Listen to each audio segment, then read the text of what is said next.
Hey everybody, how's it going? RedEyedJedi here, and welcome to FlareDaily.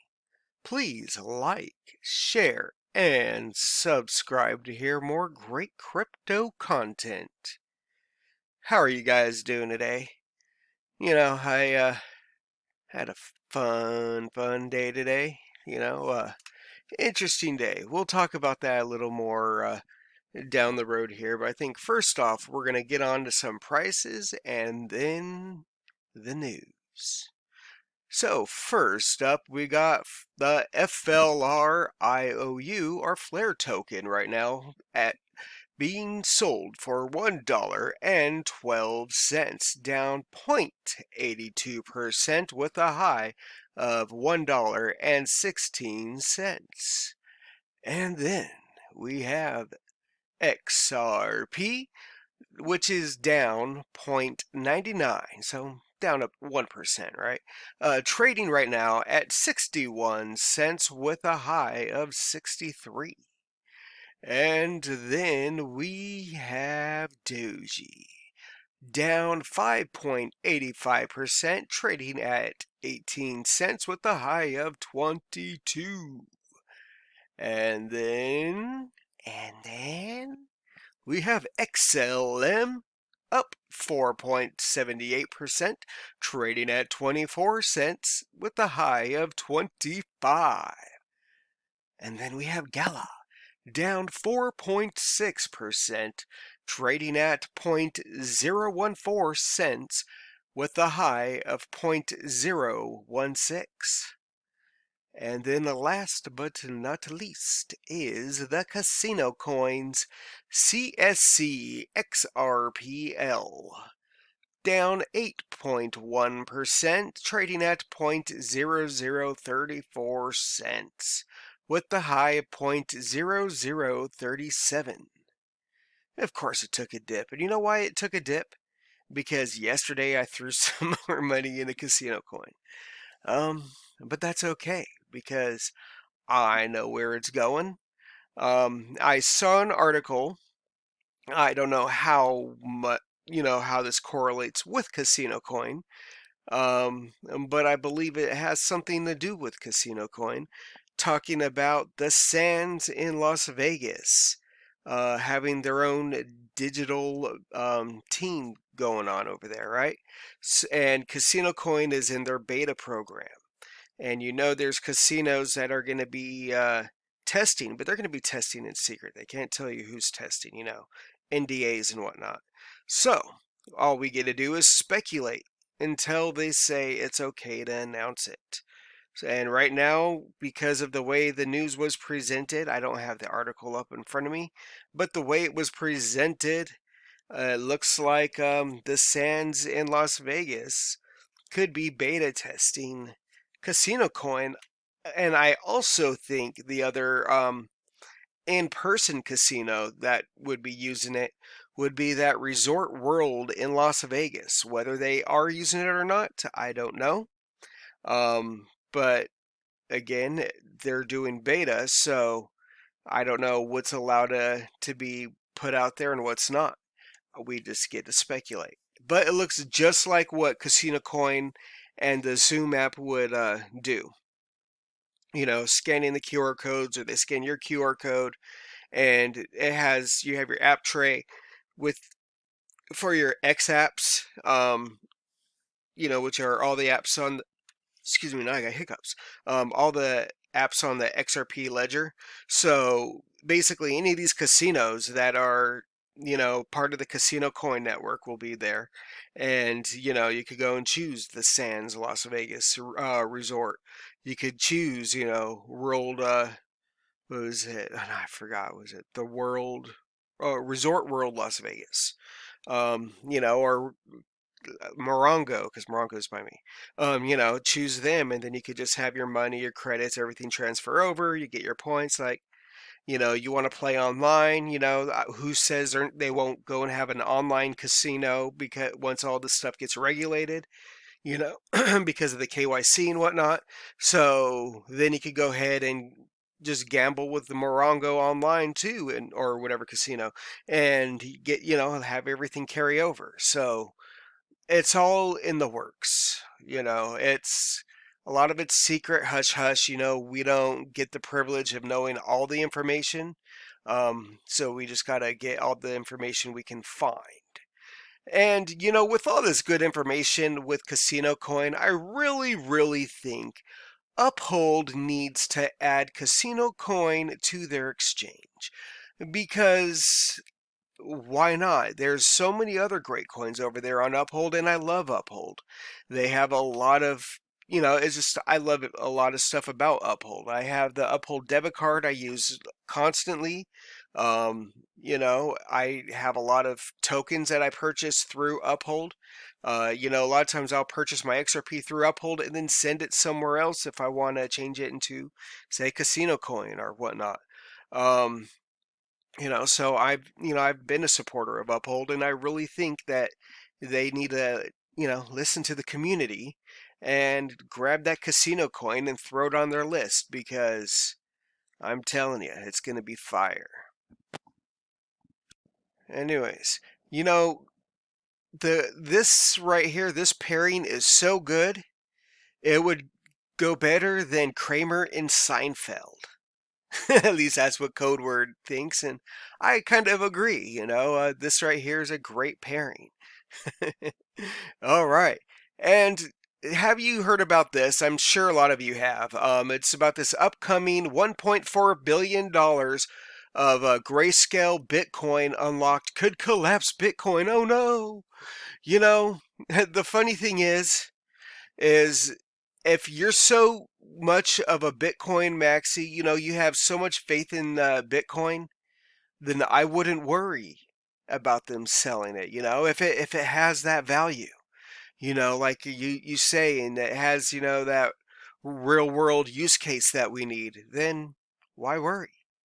If you're worried, then maybe that means you're not too sure about Bitcoin's future, which means maybe you should think about other places. Bitcoin might not go away, and hey, it may even go up. But I think the value, it's going to stay around, but I think the value is going to be down a lot more. But we'll see, if it gets thrown onto Flare Network, then it'll allow it to hold its value and excel, because it will help bring Bitcoin away from proof of work and proof of stake, in a sense. Like, they could still have their POS, because I mean that's what it is, right? Sorry, but not. Anyways, I just think it's funny, when I see people freaking out about, oh well, this money's all this GBTC, which is the grayscale Bitcoin, is going to be unlocked, and it's going to, that there's a chance it could be sold and put into other coins. Well, I'm sure that's true, because that money hasn't been able to move and jump with the market like everyone else has been able to do. It's been locked in for a while, so I'm sure they've done their research on what good projects are out there and are going to put money where it belongs. And I'm sure they'll still keep some in Bitcoin, but I don't know if they'll keep it all in Bitcoin. Yeah, so now let's jump over to here. Now this, I did originally click on his link so I could just look at it full screen, but it didn't show me the same comment that it does right here, and I love this comment, so I had to share it. So JC Collins over here says, this is potentially a large blow to the SEC case. There are 3 possible outcomes. Have your say. And if you don't know, they want Hinman because of things that he has said about XRP, and they want to, they just want to get his whole take on it, right? And so there's a big old thing, are they going to do it or are they not? And a judge is like, okay, well, I want this letter to tell me why you want this and whatnot. So it says, here's some outcomes. What do you think is going to happen? Hinman suicide? SEC settles? or SEC ignores, this whole thing. So there's a lot of people that said they're going to ignore like what the judge said. They're going to keep going. I said I think they'll settle. I mean, they probably won't. But at the same, that's just what the outcome I want. Or Hinman suicide. And so Michael Arnold down here says first option has nothing to do with the Clintons, so it probably doesn't apply here.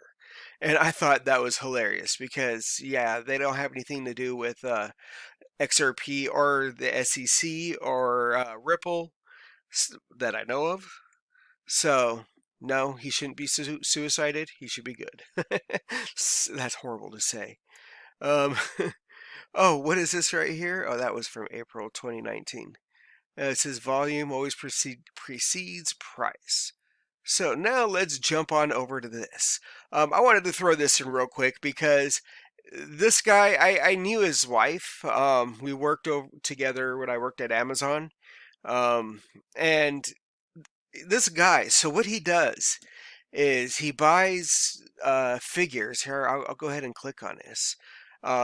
So he'll buy like these different figures of Iron Man or whatever character, right? And then he changes them up.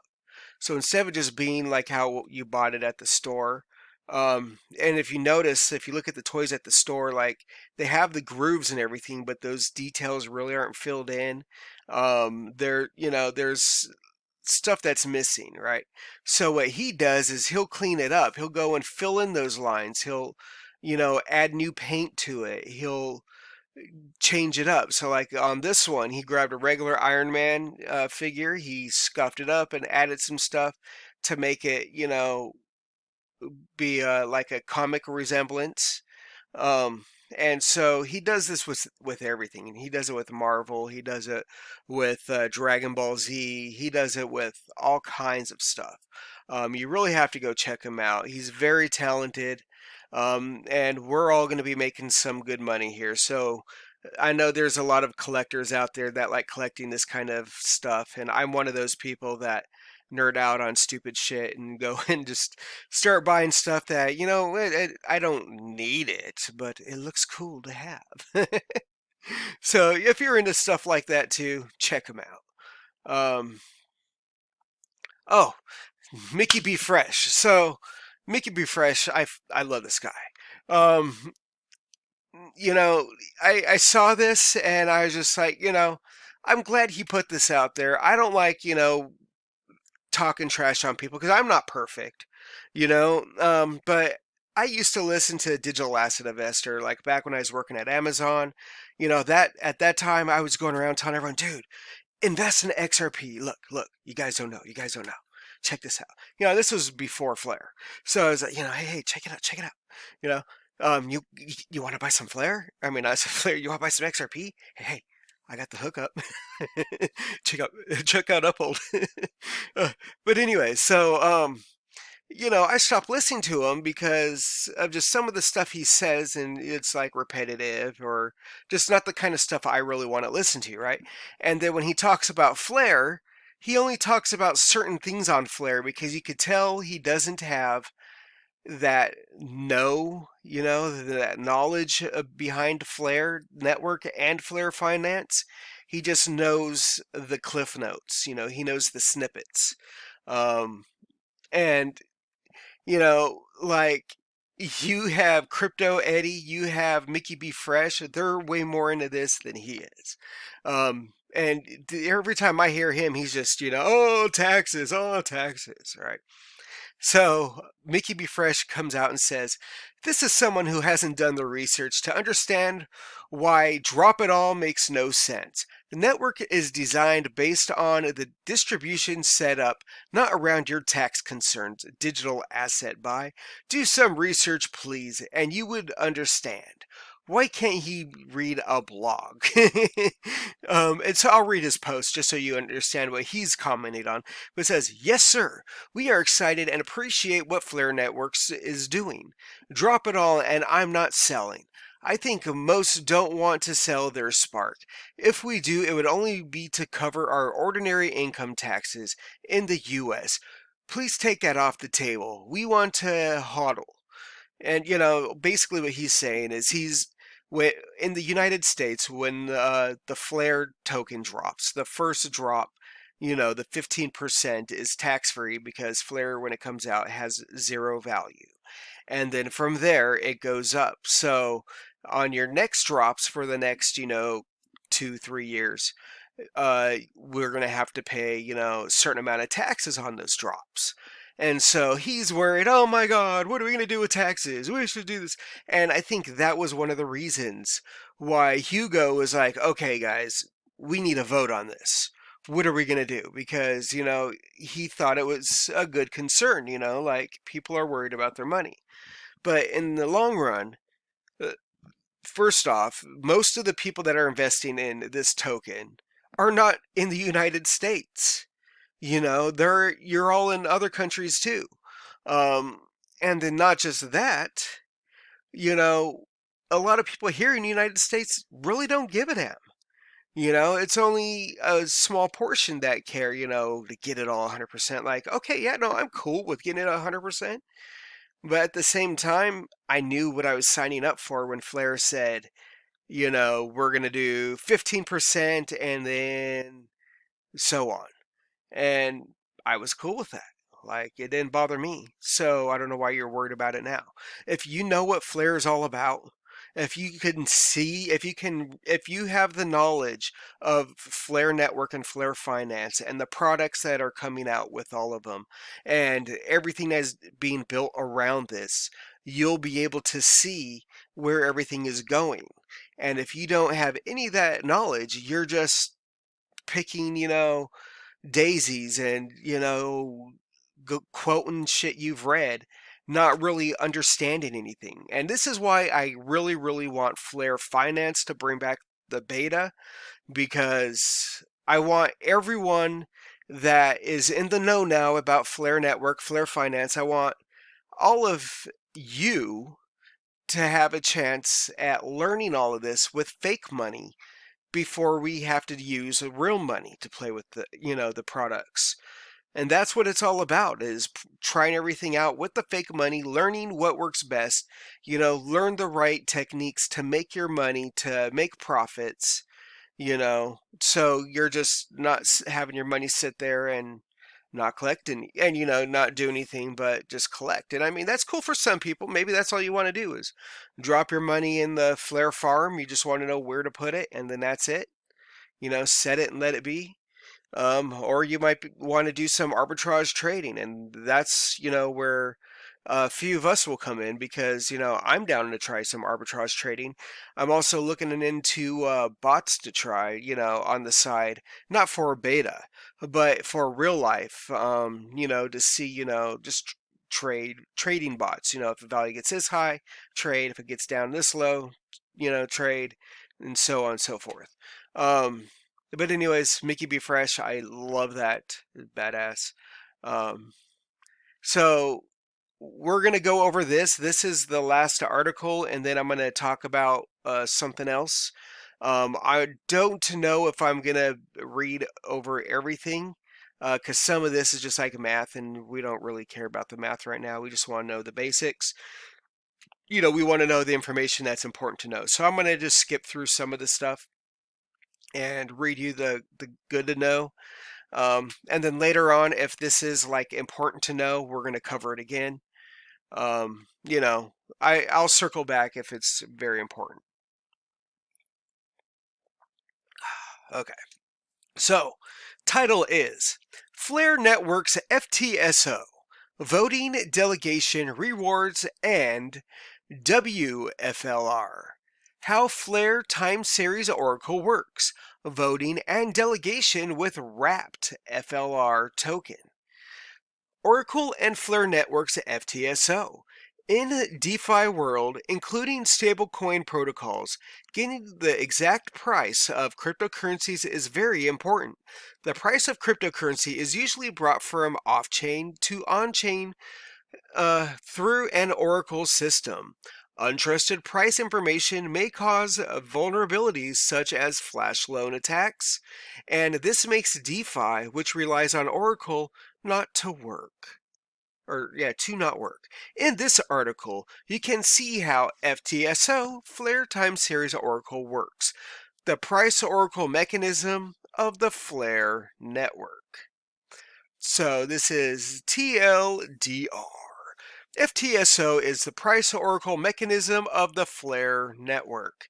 In the Ftso, the price is determined based on the value submitted by Flare and F-asset token holders. I don't know why I messed that up. That was weird. A weighted median method is used to determine the price.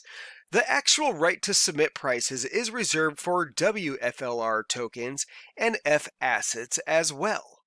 FLR and F asset token holders can delegate their voting powers to other price providers through WFLR's delegation feature. Price providers are delegated authority from the token holders to submit price information on their behalf. In Ftso, price submission uses a commit and reveal scheme. The basic mechanism of Ftso. In the Ftso of Flare Network, FLR and F asset token holders submit estimated prices for each asset. The sake of brevity, this article only covers the case where FLR token holders submit prices to Ftso. After FLR token holders submit prices, the submitted estimates are aggregated to create a weighted estimated distribution. In order to remove outliers, the 25% low prices and 25% high prices are truncated from the distribution. With the remaining after truncation, weighted median is calculated to determine the oracle price. The token holders submitting a price between the top 25% and the bottom 25% will be rewarded for their contribution to price determination. The reward rate for Ftso participation and for participation as data provider is initially set as 10% of the annual circulation of Flare tokens. This reward rate can be changed through governance voting. So basically, I'm going to explain what this is really talking about. So when all of these, like the Ftsos, all the oracles, all these Ftsos, they're submitting their prices to the oracle, right? Or they're submitting their prices. And there's going to be a 25%, there's going to be a fluctuation of prices, right? So they're taking the top 25% and the bottom 25% of all the prices that are quoted to them and removing them from the equation. And they're going to grab just what is left. And then they're going to go for the median for that. So say, it's 30 and 40, then they're going to be going 35, right? Or 35.5, or however, whatever works for them. So they're going to go ahead and use that as the price, and it's going to adjust. It's going to go, 34, and then it'll go, 37, and it's going to go up and down, but it's a weighted average. So first, a weighted estimate distribution is created with the submitted prices, left side to the figure. Since the voting power involved in the price submission is 80% Flare in total, the 20% Flare of the top 25% and the 20 Flare of the bottom 25% are truncated. Now, did you see that? The top 25% and the bottom 25% are truncated. So that's 40 FLR in total gone right there, right? The gray area in the picture above corresponds to the truncated area. So, I don't know, I'm probably confusing everyone, right? So, basically, they're taking away the top 20 and the bottom 20, and then you're going to have the median. So if it was 80 Flare in total and you're taking 20 off the top, 20 off the bottom, you're leaving 40 left. Get it? And so then they would use that 40 for the calculated price. I guess that's a easy but complicated way to explain it, because I'm doing this all in one take, so I'm not going to go and change anything. I just want to make sure we get this right. So here, an example of Ftso price submission and delegation. Finally, let's surprise it with an example. So we skipped all this for the example. Alice has 10 Flare. She has no voting power, which is delegated to her. Alice exchanged her 10 Flare to 10 WFLR. Now she has voting power. Bob has a 30 WFLR, so he has 30 voting power. Bob decides to delegate 50% of his voting power to Alice. Now Alice has 25 voting power and Bob has 15 voting power. So now Bob receives 20 more WFLR tokens. Now Alice has 35 voting power and Bob has 25 voting power. So that just made it a little more confusing. We'll go over this a little more. I will try to figure out a good way not to make this confusing, because it does sound a little confusing, right? So conclusion, we briefly explore how Ftso works, or how Ftso works, and the WFLR token for voting power delegation as well. Not really, but we're already 26 minutes out, and I didn't want to keep you too long. So I'll definitely go over this some more in a different video, but in a different way, because this math right here is confusing. But in all honesty, say you have for one Flare, the value is $5, but you have 5 different you have 5 different prices coming in.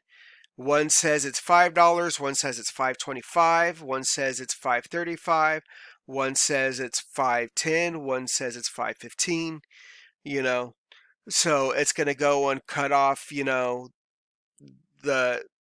25% off the top, 25 on the bottom. So they're going to get rid of, like, say, the top and bottom. And now you're left with, the top 3 numbers, or the 3 numbers there. And they're going to try and figure out the median. So we'll just assume that it just equals 5, right? Because I'm not doing the math. It equals $5. So then they know, okay, it's $5.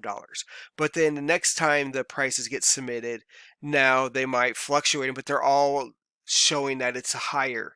It is up 5%. Everything is reading 5% higher. You're still getting an accurate price. It's doing all the confusing math for us. It's letting everyone tell us what the price is, and then it's taking the weighted average. So that's how they work. The network works. There's going to be a lot more exploring this.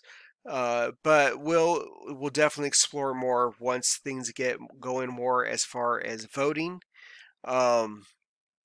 It's really not that hard. If you have 100 Flare tokens and you want to vote, then you would convert those into WFLR, and then next thing you know, I have 100 WFLR tokens I can use for voting.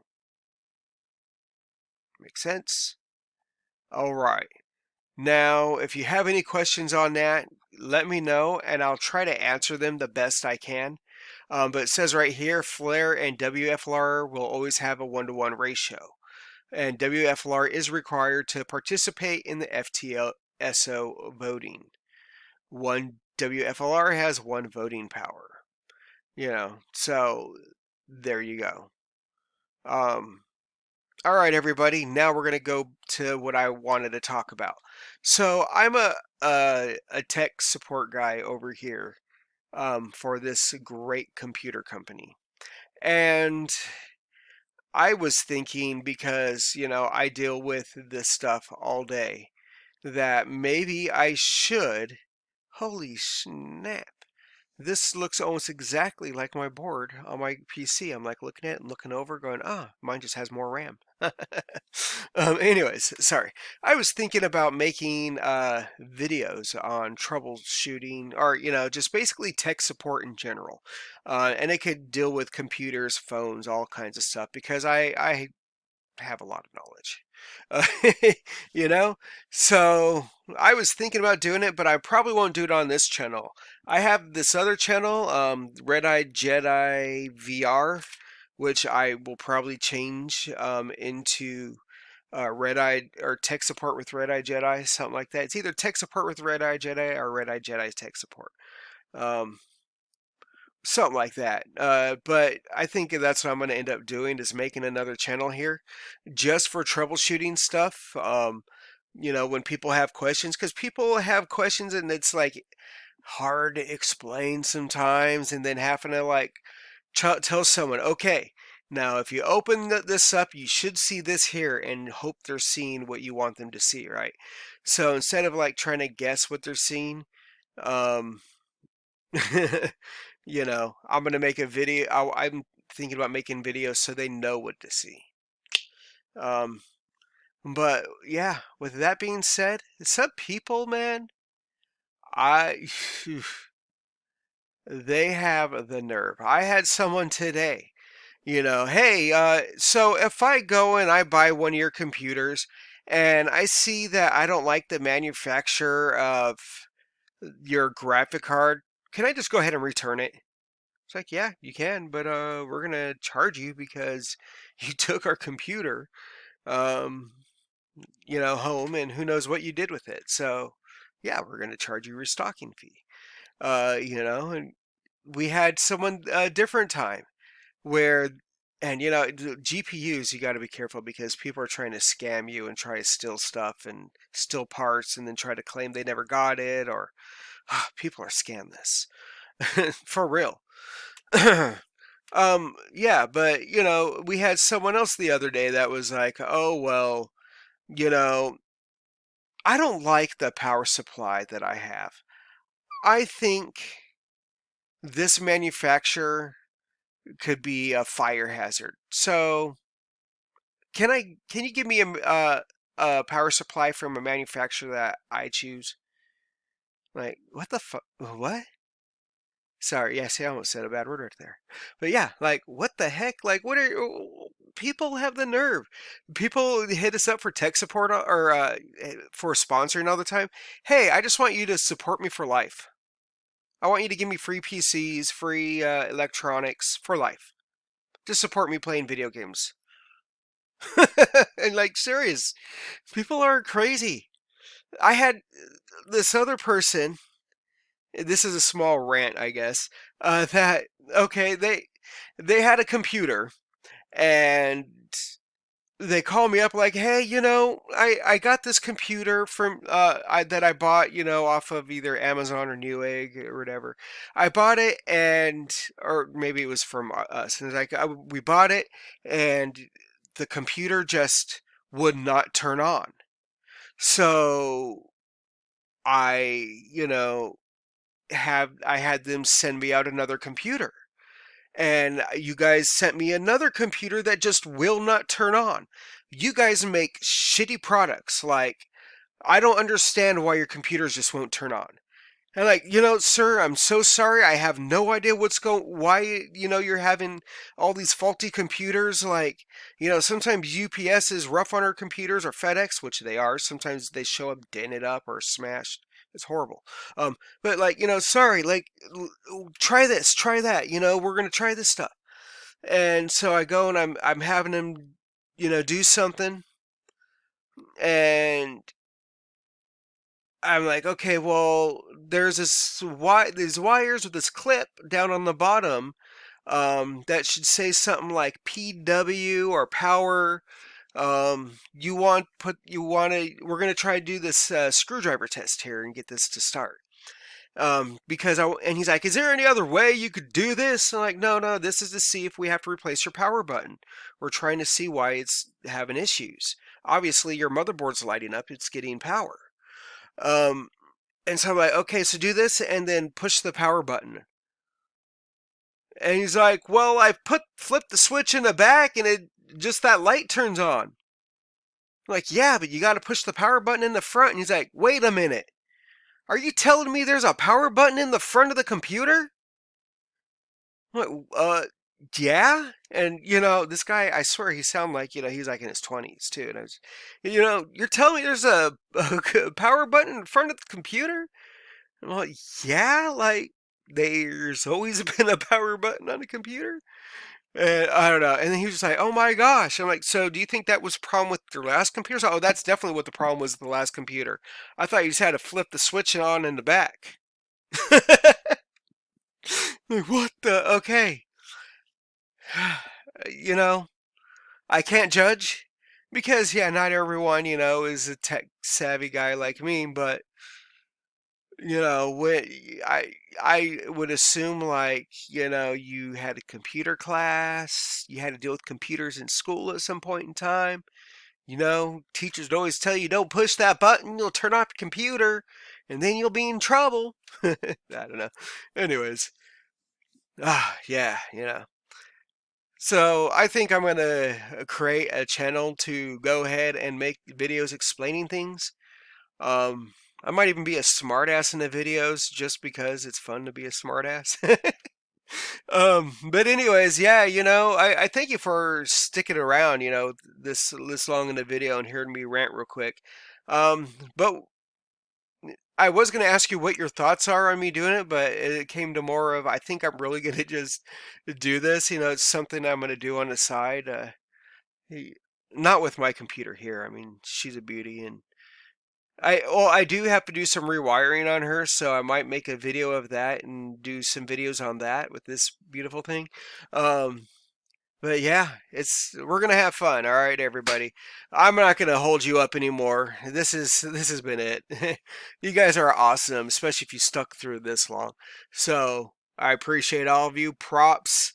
Um, you guys have a great night. Please like, share, and subscribe if you haven't already. And if you haven't already, I don't know why you haven't, because I can be pretty fun. At least I think so. But then again, I argue with myself a lot too. I hate it when I don't listen. All right, everybody. I've had a long day at work. It's Thursday. I've dealt with some crazy people, and I'm just tired. You guys have a great day. Talk to you later. Bye.